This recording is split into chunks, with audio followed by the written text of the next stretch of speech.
नमस्कार साथियों, स्वागत है आपका हमारे YouTube चैनल AK सर 9 पर। पिछले वीडियो में हमने शुरू किया था एक नया टॉपिक जिसका नाम था वस्त्र और परिधान। उसमें मैंने आपको 10 वस्त्र उस दिन पढ़ा दिए थे, आपको बताए थे अलग अलग वस्त्र। आत्मसुख बताया था, राजा महाराजाओं द्वारा पहना जाने वाला वस्त्र, और भी बुगतरी, बहुत सारे वस्त्र बताए थे आपको, अंगरखी बताया था। ठीक है, काफ़ी सारे वस्त्र उस दिन आपको पढ़ाए थे। टोटल 10 वस्त्र हम उस दिन पढ़ चुके थे। आज जो हम पढ़ने जा रहे हैं वो है 11 नंबर का वस्त्र जिसका नाम है बुगतरी। क्या लिखा हुआ है? बुगतरी। बुगतरी होता है जो ग्रामीण क्षेत्र में जो अंगरखी के ऊपर पहना जाने वाला वस्त्र। मतलब हमने पढ़ा था उस दिन, मैंने आपको बताया था कि अंगरखी क्या होती है। अंगरखी जो गांव में जो दाजी आपने देखे होंगे जिनमें वो साइड वाली पॉकेट जिसमें होती है बनियान जैसा वस्त्र, उसे बोला जाता है क्या? अंगरखी। और उसके ऊपर जो वस्त्र पहना जाएगा, जिसे आप एक तरह से यूं मान सकते हो कि जैसे कोई शर्ट हो, ठीक है, शर्ट या कमीज आप इसे मान सकते हो, किसे? बुगतरी को।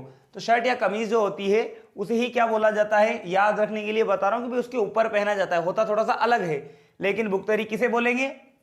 जो अंगरखी के ऊपर पहना जाएगा, जैसे बनियान के ऊपर शर्ट पहनी जाती है, तो उसी प्रकार आप उससे याद रख सकते हो कि ग्रामीण क्षेत्र में अंगरखी के ऊपर पहने जाने वाला जो वस्त्र है वो क्या कहलाता है आपके? वो कहलाता है बुगतरी। और बुगतरी पहना जाता है किनके द्वारा? अंगरखी कौन पहनते थे? पुरुष। तो ये भी किनके द्वारा पहना जाएगा? पुरुषों के द्वारा ही पहना जाएगा। कौन सा वस्त्र? बुगतरी। अगला लिखा हुआ है पामड़ी, खेस या पछेवड़ी। क्या नाम लिखा हुआ है? पामड़ी, पामड़ी से चामड़ी को ना, पामड़ी, खेस और पछेवड़ी।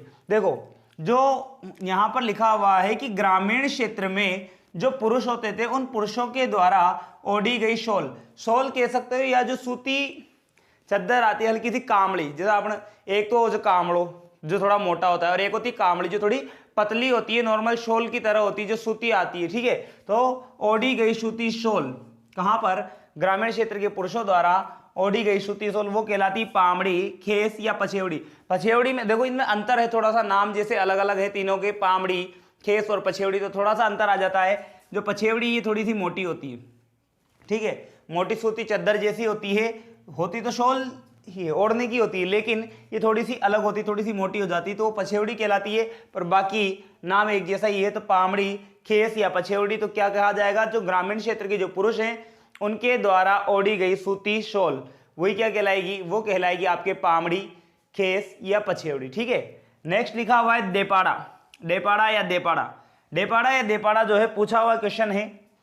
देपाड़ा या देपाड़ा जो है पूछा हुआ प्रश्न है कि ये क्या है? देपाड़ा है, तो देपाड़ा धोती का एक प्रकार है। क्या है? धोती का एक प्रकार है। जो भील जनजाति के पुरुष होते हैं, कौन से जनजाति के? भील जनजाति के पुरुषों के द्वारा जो धोती पहनी जाती है वो भी कैसी? तंग धोती। जो तंग धोती होती, थोड़ी टाइट सी बिल्कुल एकदम, उस धोती को बोला जाता है क्या? उसको बोलेंगे आप देपाड़ा या देपाड़ा। ये पूछा हुआ प्रश्न था कि देपाड़ा है, तो देपाड़ा क्या है? धोती का एक प्रकार है। तो भील जनजाति के पुरुषों द्वारा पहने जाने वाली जो तंग धोती है उसे ही क्या कहोगे आप लोग? उसे कहा जाएगा देपाड़ा या देपाड़ा। नेक्स्ट लिखा हुआ है खोइतू। खोइतू क्या है? खोइतू भी जो है भील जनजाति के पुरुषों द्वारा ही धारण किया जाता है। खोइतू जो है भील जनजाति के पुरुषों द्वारा कमर पर पहने जाने वाली जो लंगोट है उसे कहा जाएगा क्या? खोइतू बनता है कमर पे से, यहां से। ठीक है, तो खोइतू बोला जाएगा भील जनजाति के पुरुषों द्वारा कमर पर पहने जाने वाली लंगोट, उसे कहा जाता है क्या? खोइतू। जबकि तंग धोती आएगा तो वो तो क्या है? देपाड़ा या देपाड़ा, दोनों भीलों के हैं। ठीक है, उसके बाद है नादना। नादना जो है जो आदिवासी हैं, आदिवासी आपने वो जिंगा लालाहू देखे होंगे जंगलों में, तो पुराने जमाने के जो सीरियल वगैरह बनते थे उनमें अगर आपने देखा हो, जिन्होंने आदिवासियों का जिन रोल करते थे, तो आदिवासियों की महिलाएं जो होती थी उनके द्वारा जो घाघरे नुमा जो वस्त्र पहना जाता था वो कहलाता था क्या? नादना। वो क्या कहलाता था? उसे कहा जाता नादना। ठीक है, नादना नहीं है, नादना। क्या लिखा हुआ है? नादना। तो ये आदिवासियों का सबसे प्राचीनतम वस्त्र है। क्या है? आदिवासियों द्वारा पहना जाने वाला सबसे प्राचीनतम वस्त्र, जो किसकी तरह होता है? घाघरे का होता है, और इसे कहा जाता है घाघरे की छपी फड़द। क्या बोला जाता है? घाघरे की छपी फड़द। इस प्रकार का होता है। मैंने आपके लिए चित्र बनाने की कोशिश की है एक, कि ये ऐसा दिखने में ऐसा होता है, डिजाइन यहाँ पर ये, और मेन जो इसके ऊपर डिजाइन होती है थोड़ी सी, तो इसे बोला जाता है क्या? घाघरे की छपी फड़द। क्वेश्चन बनता है यहाँ से कि घाघरे की छपी फड़द कहलाता है, तो कौन सा वस्त्र कहलाता है? वो कहलाता है नादना, जो किनका है? आदिवासियों का है, और सबसे प्राचीनतम वस्त्र है। इसका जो कार्य है वो कहां पर का प्रसिद्ध है? शाहपुरा का प्रसिद्ध है। शाहपुरा पहले भीलवाड़ा में आता था, अब शाहपुरा अलग से जो है जिला बना दिया गया है। तो नादना का कार्य कहाँ का प्रसिद्ध है? शाहपुरा का प्रसिद्ध है। और ये आदिवासियों का सबसे प्राचीनतम वस्त्र है, जो क्या कहलाता है? घाघरे की छपी पड़त कहलाता है। तो बुगतरी ग्रामीण क्षेत्र में अंगरखी के ऊपर पहने जाने वाला वस्त्र, याद रखने के लिए शर्ट या कमीज। पामड़ी, खेस या पचेवड़ी, सीधी सी बात है, यहाँ पर कामड़ी, ठीक है भाई, हल्की शोल जैसी होती है पर कामड़ी यूं समझ सकते हो आप। आओ, जो कंबल मोटा होता है और कामड़ी पतली होती है थोड़ी, तो वही कहलाती है पामड़ी, खेस या पछेवड़ी, ठीक है। उसके बाद लिखा हुआ है डेपाड़ा या देपाड़ा। तो डेपाड़ा या देपाड़ा जो है ये भील जनजाति के पुरुषों द्वारा पहने जाने वाली तंग धोती होती है, जबकि खोईतू जो है वो भील जनजाति के पुरुषों द्वारा कमर पर बांधी जाने वाली लंगोट को कहा जाता है। नादना क्या है? आदिवासियों का सबसे प्राचीनतम वस्त्र है, जो कहलाता है घाघरे की छपी पड़त, और इसका जो कार्य किया जाता है नादना का, वो कहां किया जाता है? शाहपुरा में किया जाता है। ले लीजिए स्क्रीनशॉट।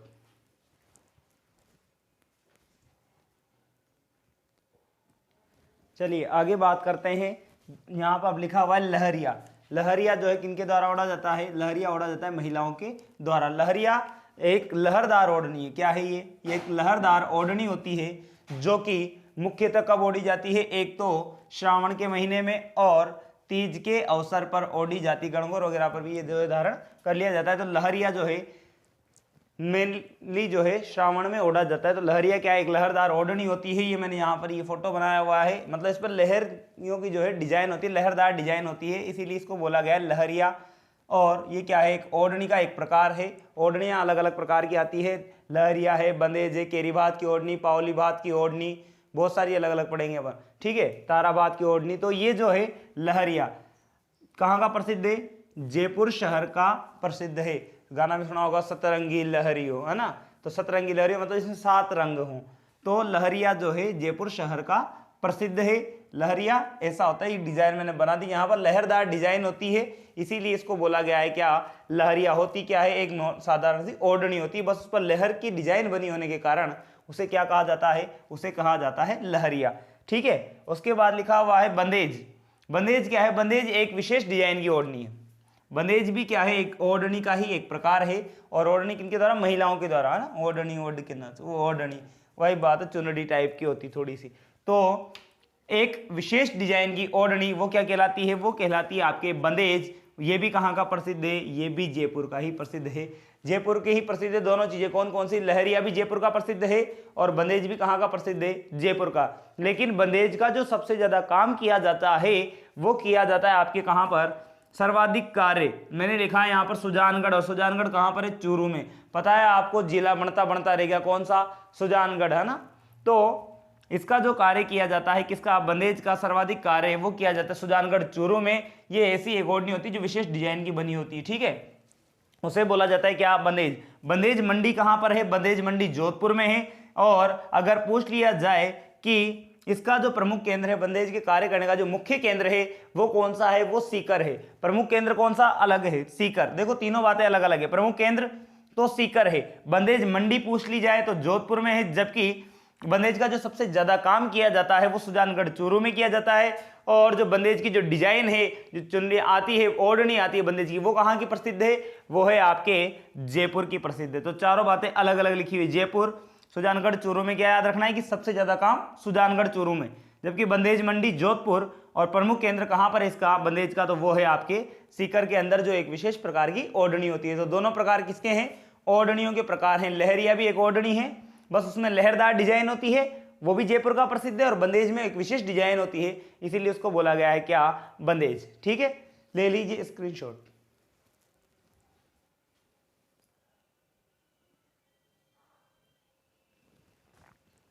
चलिए नेक्स्ट लिखा हुआ है कंवर जोड़। कंवर जोड़ भी क्या है?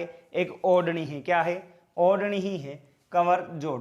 कंवर जोड़ जो है, कुंवर कुंवरिया जानते हो, किसी के पुत्र को बोलते हैं कुंवर या कुंवरिया, तो वहां से याद रख लें जो मामा जी होते हैं मामा जी मतलब कोई व्यक्ति, उसकी बहन और उस बहन की लड़की, तो उस लड़की के वो क्या लगेंगे? मामा जी। रीजनिंग में पढ़ते होंगे ब्लड रिलेशन, है ना।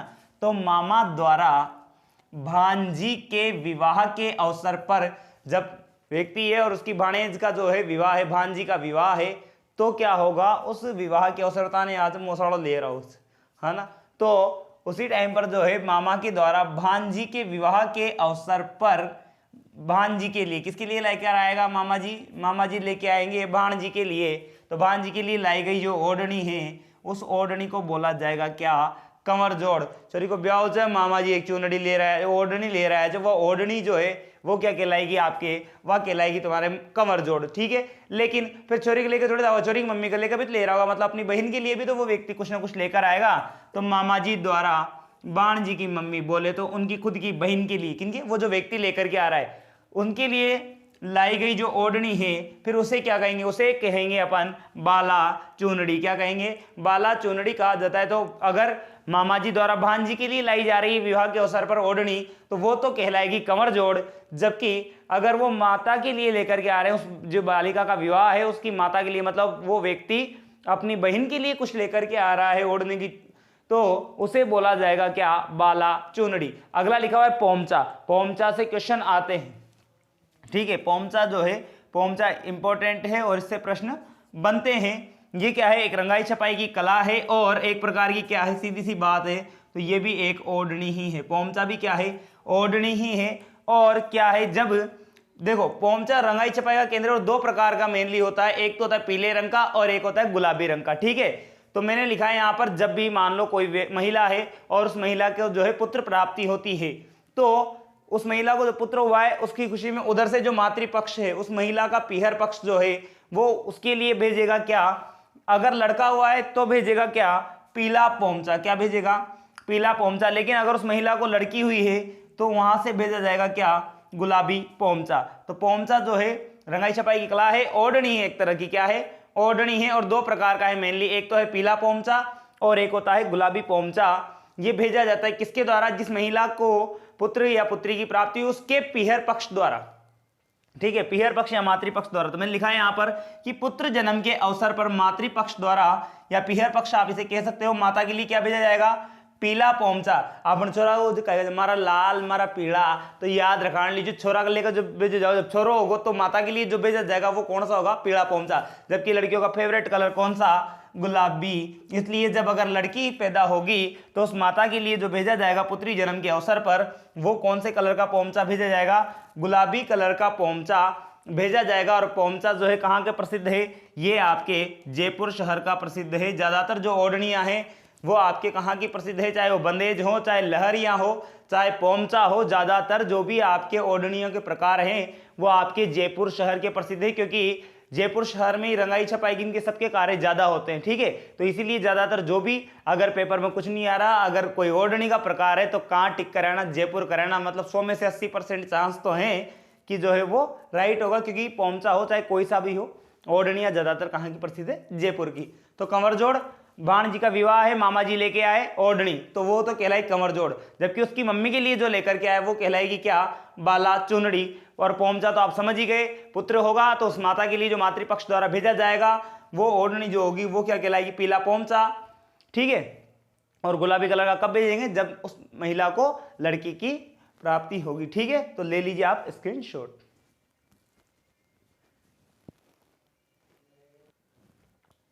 चलिए नेक्स्ट है चीड़ का पोमचा। पोमचा वही ओढ़नी, नॉर्मली अपन पढ़ चुके हैं अभी पोमचा के बारे में ना, जस्ट अपन ने वही पढ़ा है पोमचा। तो चीड़ का पोमचा वो गुलाबी और कौन सा था गुलाबी के अलावा एक और था जो पीला, मारा लाल मारा पीला, ठीक है। तो जो विधवा महिलाएं होती है, कौन होती हैं, जो विधवा महिलाएं हैं, आपने देखा होगा चीड़ के देवदार के वृक्ष आते हैं और उनसे सफेद दूध निकलता है, तो याद रख लेना। और विधवा महिलाएं आपको पता है सफेद साड़ी, तो इसको बोला जाए क्या, विधवा महिलाओं द्वारा ओढ़ी गई साधारण ओढ़नी, उसे क्या बोला जाएगा, विधवा महिलाओं द्वारा ओढ़ी गई साधारण ओढ़नी, वो कहलाएगी आपकी क्या, चीड़ का पोमचा। दामनी, दामनी क्या है, दामनी मारवाड़ में ओढ़ी जाने वाली एक ओढ़नी है, मारवाड़ में प्रचलित ओढ़नी का एक प्रकार। क्वेश्चन आ चुका है, दामनी से पूछा गया है कि दामनी क्या है, तो दामनी है मारवाड़ में प्रचलित ओढ़नी का एक प्रकार है, जो केवल कहाँ, कौन से वाले क्षेत्र में ओढ़ी जाएगी, मारवाड़ क्षेत्र में ओढ़ी जाएगी। सूट की साड़ी, सूट की साड़ी भी एक तरह से क्या है, ये भी होने में ओढ़नी ही है, ठीक है। जो सवाई माधोपुर क्षेत्र है, आपने देखा होगा चौथ का बरवाड़ा वगैरह आप जाते हो, तो सवाई माधोपुर क्षेत्र की जो महिलाएं हैं उन महिलाओं के द्वारा पहनी जाती काले रंग की जो साड़ी होती है, अलग डिजाइन बनी होती है थोड़ी सी इस पर अलग सी, तो जो एक प्रकार की है क्या, ओढ़नी है, ठीक है। जो लिखा हुआ है यहाँ पर सूट की साड़ी तो हो तो ओढ़नी है, जैसे सवाई माधोपुर क्षेत्र में प्रचलित है। कहाँ पर प्रचलित है, सवाई माधोपुर क्षेत्र में। और कौन से रंग की होगी, काले रंग की। अगला लिखा हुआ है कछाबू। कछाबू है भील जनजाति की जो महिलाएं हैं, कौन सी जनजाति की महिलाएं, भील जनजाति की महिलाओं द्वारा घुटनों तक पहने वाला घाघरा जो केवल घुटनों तक रहता है, तो उस घाघरे को बोला जाता है क्या, उसे बोला जाता है कछाबू। जैसे अपन ने पढ़ा था नादना, तो नादना उसमें बस डिजाइन बनी होती है नादना में, जबकि कछाबू होता है केवल साधारण सा होता है। तो भील जनजाति की महिलाओं द्वारा पहने जाने वाला घुटनों तक का जो घाघरा है उसे बोला जाएगा क्या, उसे बोलेंगे कछाबू। क्या बोलेंगे, कछाबू बोला जाएगा। जबकि फड़का, आपने सीआईडी नाटक देखा होगा, सीआईडी नाटक में वो ज़्यादातर मुंबई के जो बीच है वहाँ पर वो शूट करते हैं, तो उनमें आपने देखा होगा एक वो मराठी ताई होती है, सिर पे टोकरी लेके आती है, मच्छी अच्छी बेचने आती है ना, तो वो जो मराठी ताई जो साड़ी पहनती है उसका अंदाज देखा आपने साड़ी पहनने का, तो वो जो मराठी अंदाज में साड़ी पहनी जाती है कौन सी जनजाति के द्वारा, लेकिन कथोड़ी जनजाति जो क्या बनाती है ना, कत्था बनाती है। तो कथोड़ी जनजाति की महिलाएं जो होती हैं उनके द्वारा मराठी अंदाज, आप तो याद रख लेना कि सीआईडी में देखा होगा जो मच्छी बेचने आती है वो ताई, वो जिस प्रकार की साड़ी पहनती है तो उस अंदाज में पहनी गई। कौन से अंदाज में, मराठी अंदाज में। कौन सी जनजाति के द्वारा, कथोड़ी जनजाति के द्वारा पहनी गई जो साड़ी है उसे ही बोला जाएगा क्या, उसे बोलेंगे हम फड़का। फड़का भी इंपॉर्टेंट है कि फड़का क्या होता है, तो फड़का केवल कथोड़ी जनजाति की महिलाओं द्वारा जो मराठी अंदाज में साड़ी पहनते हैं उसे बोला जाता है फड़का। ये आज दूसरे नंबर की वीडियो थी जिसमें हमने लगभग 13 से 14 जो है और वस्त्र कंप्लीट कर लिए हैं। बाकी कल जो है नेक्स्ट वीडियो जब आएगी तो आपको उसमें कंप्लीट ये चैप्टर से रिलेटेड जो भी बचा हुआ है वो पूरा करवा दिया जाएगा, जिसमें कुछ वस्त्र महिलाओं के बाकी हैं, कुछ पुरुषों के बाकी हैं, उसके अलावा पगड़ियां हैं, गोटे के प्रकार हैं, वो सब आपको कल की वीडियो में पढ़ाए जाएंगे। अगर आपको हमारी ये वीडियो पसंद आती हो तो वीडियो को लाइक करें, शेयर करें, कमेंट्स करें और हमारे चैनल को सब्सक्राइब करना ना भूलें। धन्यवाद।